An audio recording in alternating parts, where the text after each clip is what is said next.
మీ లైఫ్లో మీరు ఎంత హార్డ్ వర్క్ ఎందుకు చేస్తున్నారు? కంఫర్టబుల్గా బతకడానికా, లేకపోతే షో ఆఫ్ చేయడానికా?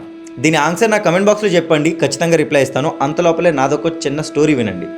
నేను 16 years ఓల్డ్ ఉన్నప్పుడు నేను ఫేస్బుక్లో, అంటే ఆ టైంలో ఇన్స్టాగ్రామ్ అంతా ట్రెండింగ్లో లేదు కదా, నేను ఫేస్బుక్లో కంటిన్యూస్గా ఫొటోస్ పోస్ట్ చేసేవాడిని. ఎక్కడికి వెళ్ళినా పోస్ట్ చేసేవాడిని. అది చూసి మనుషులు లైక్ చేసేవారు, కమెంట్ చేసేవారు.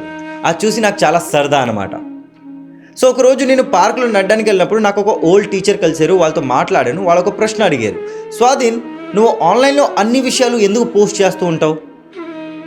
నేను సార్కి చెప్పాను, సార్ నాకు సరదా సార్, నాకు మనుషులు అలాగ లైక్ చేస్తే నాకు చాలా నచ్చుతుంది సార్, వాళ్ళు నాకు అలా కమెంట్లో చాలా బాగుందని చెప్తే నాకు చాలా నచ్చుతుంది సార్ అని చెప్పాను. సో ఆ టీచర్ అప్పుడు నవ్వేసి నాకు ఒక మాట చెప్పారు. ఏంటంటే, స్వాధీన్, నువ్వు చిన్నపిల్లోడివి, బట్ ఒక మాట చెప్తాను, గుర్తుపెట్టుకో. జీవితం అంటే నీకు నచ్చేట్లాగా బతకడం. పక్కనున్నోడికి నచ్చేమా లేదో అది మనం ఆలోచించకూడదు. అప్పుడు అర్థం కాలేదు, బట్ చాప్టర్ 6 శ్లోక్ నెంబర్ 4లో శ్రీకృష్ణుడు సేమ్ మాట చెప్పినప్పుడు అర్థమైంది. పార్థ, ఈ లోకంలో నువ్వు కానీ ఒక యోగిలాగా బతకాలనుకుంటే ఈ ఎక్స్టర్నల్ డిజైర్స్ కోసం, ఎక్స్టర్నల్ వస్తువుల కోసం, ఎక్స్టర్నల్ మనుషుల కోసం బతకడం ఆపి, ఒక్కడికి నచ్చేలాగా బతకడం ఆపి, నీ జ్ఞానంతో, నీ మంచి సంస్కారంతో బతకడం మొదలెట్టు. నీ పైన నువ్వు నమ్మకం ఉంచు, నా పైన నువ్వు ధ్యాస ఉంచు. ఎలాంటి రిజల్ట్స్ని కోరుకోక.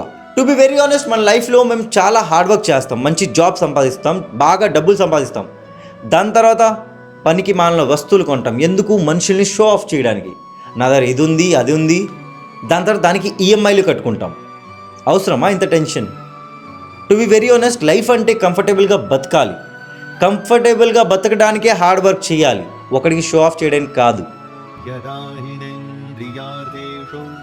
न कर्मस्वनुषज्यते सर्वसङ्कल्पसन्न्यासी योगारूढस्तदुच्यते. Post credit. ఆ రోజు నుంచి నేను సోషల్ మీడియాలో కంటిన్యూస్గా పోస్ట్ చేయడం ఆపేశాను. టు బి వెరీ ఆనెస్ట్, నా లైఫ్లో 99% ఆఫ్ థింగ్స్ మీకు తెలియదు. నేను ఎంత చూపించాలనుకుంటున్నానో అంతే మీ అందరూ చూడగలుగుతున్నారు. హరే కృష్ణ.